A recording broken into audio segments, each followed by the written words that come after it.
I said, I don't want to die. Please don't kill me. Spare my life, and I would send you the rest of my life. And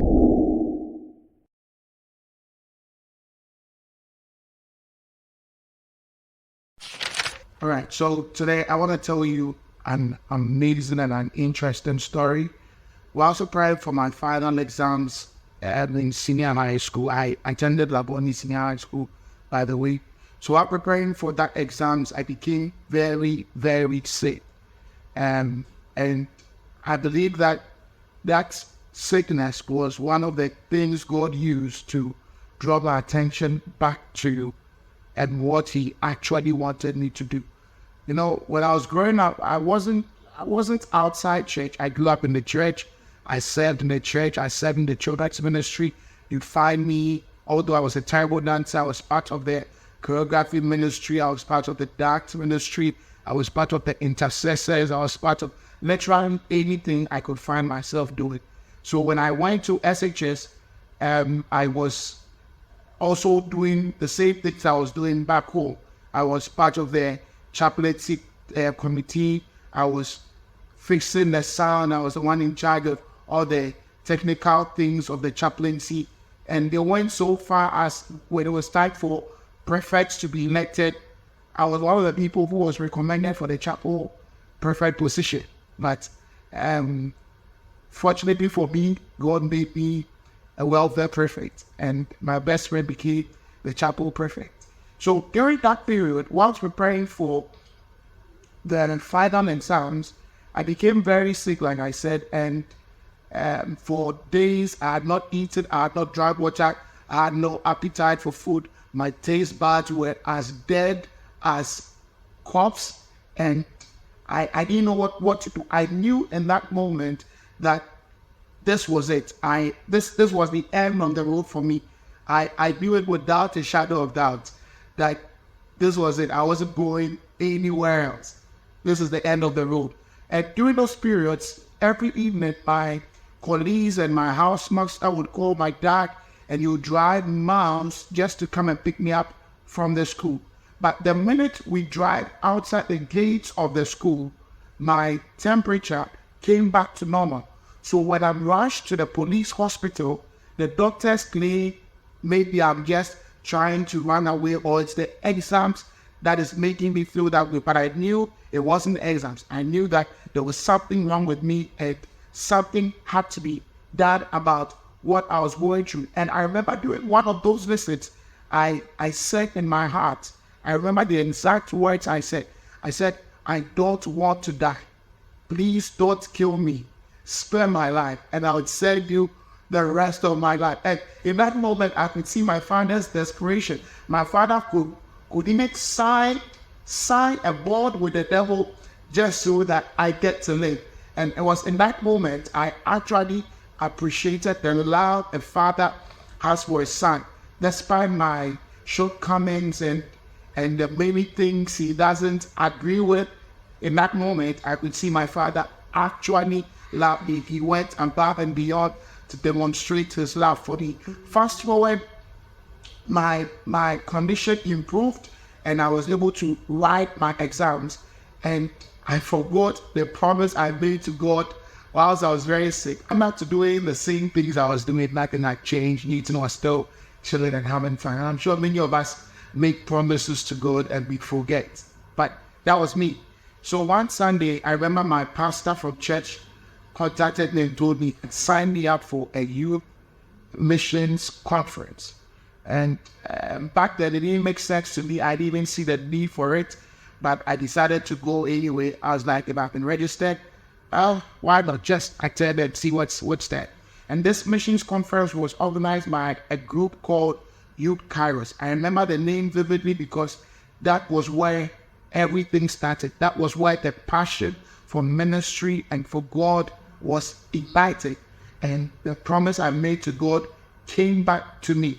So at that missions conference, I was told about the many unreached places, the least reached places, the things people went through just to take the gospel from one people's group to the other. And I knew that my life had to have to count for something. I didn't want to live my life just live, get married, have a job, have kids, build a house, have some cars, and just die. I knew that in that moment, I wanted my life to count for something. And during that, after that meeting, I came across a podcast of John Piper, the founder of Desiring God.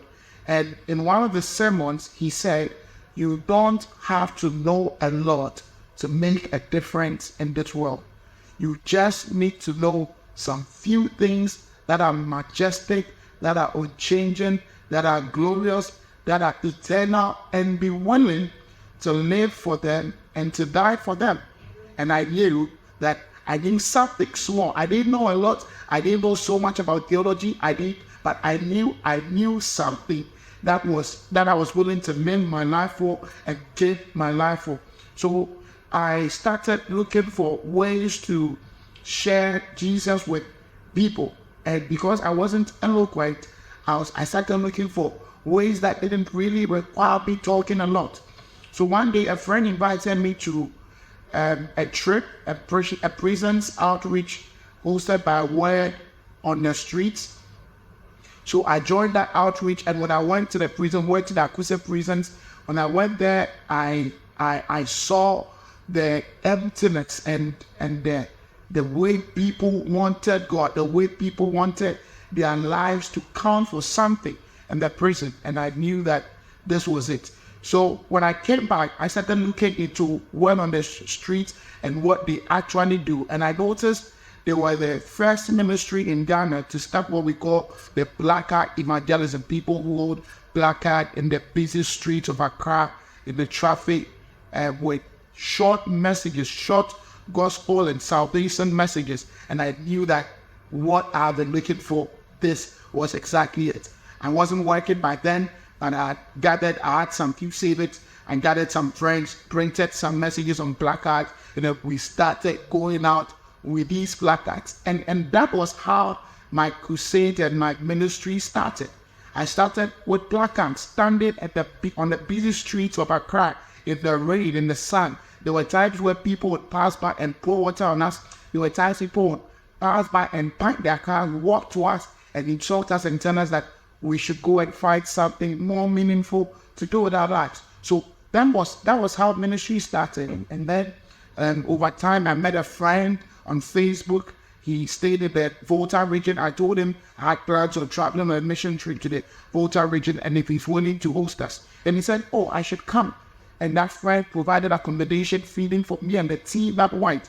And that was it. So in the Volta region, we didn't even think, when I started ministry, I didn't really think that a time would come where I would hold mass crusades. When I started, I just wanted to see people saved. I just wanted to meet people and share what God had done with me. And that was how my call into ministry started. So I don't know if you are listening to me, you are considering starting ministry, you don't know where to start it, you don't have the fine details of what God expects you to do. But if there's something I can say to you, it is that start where you are, start with what you have. God will perfect every single word He said unto you. God's promises to you are never void.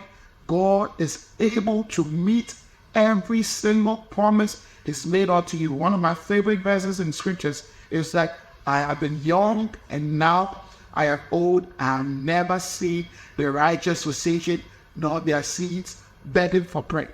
I want to trust God with you this morning and this afternoon or evening, wherever you are, that you can actually step out into ministry.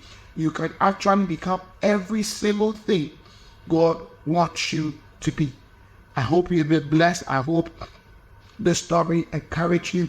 I want to spend the next few seconds praying a prayer of faith for you. I want to spend the next few seconds trusting God. If you're expecting God for a breakthrough, expecting God for a miracle, you're expecting God for healing in any part of your body, I want you to just put your hands there, and I'm going to pray a prayer of faith, and I believe that the Lord will work a miracle in your life. I'm praying for you.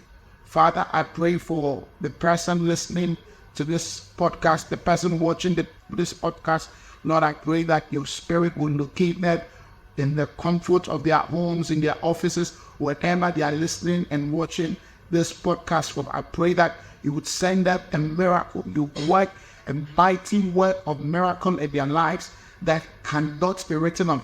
A tangible miracle that cannot be written of, that would not be short-lived. I pray that your spirit would do a mighty work in their lives, and you would revive and stir up an awakening and a revival and a thirst and a hunger for you and your hearts. In Jesus' mighty name. God bless you. See you next week with another amazing episode of the Influence Podcast. Till we meet again, I am Evangelistic. God bless you and bye-bye.